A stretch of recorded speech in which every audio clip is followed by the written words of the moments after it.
Sud Radio, c'est bon à savoir. On connaît désormais la nouvelle liste des métiers en tension en France. Elle est importante, cette liste, puisqu'elle doit permettre de régulariser plus facilement les travailleurs sans papier dans les secteurs concernés, les secteurs qui peinent à recruter. Le BTP, la restauration, l'aide à domicile sont concernés, mais également le métier de boucher. Oui, dans certaines régions, notamment l'Occitanie et la région PACA. Bonjour Patrick Gimonet.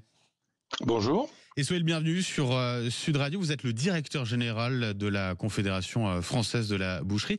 Comment vous avez tout d'abord accueilli l'ajout du métier de boucher dans cette liste des métiers en tension? C'est une bonne nouvelle?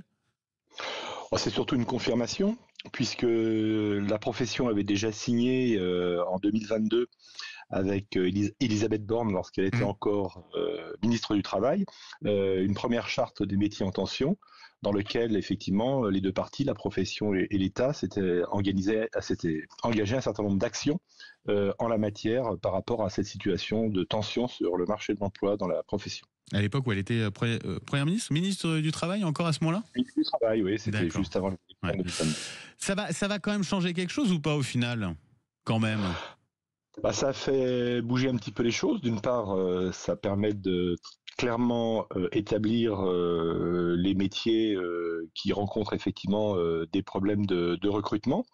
Mais également, c'est aussi des engagements vis-à-vis des professions qui signent cette charte, dans la mesure où effectivement elles doivent prendre des engagements pour mener elles-mêmes aussi des actions en la matière. C'est-à-dire, à travers cet ajout du métier de boucher dans cette liste, ça veut dire que concrètement, on va avoir des objectifs chiffrés en termes de régularisation de sans-papiers, de travailleurs sans-papiers pour faire ce métier de boucher?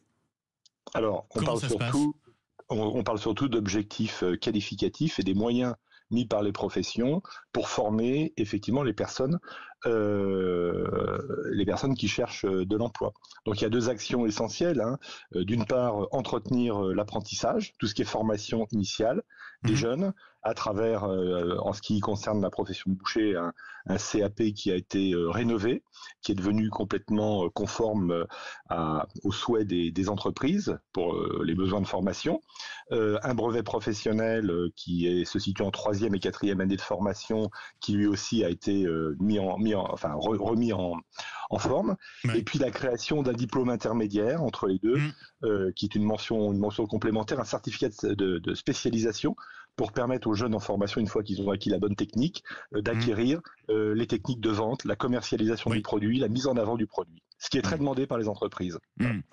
Bien sûr. Alors, formation, reconversion pour ces métiers de boucher, et puis des travailleurs sans papier qui seraient prêts à travailler dans la boucherie et permettent en quelque sorte d'éviter qu'on ait ce gap entre des bouchers qui arrivent à la retraite assez nombreux et puis d'autres en devenir qui ne sont pas assez.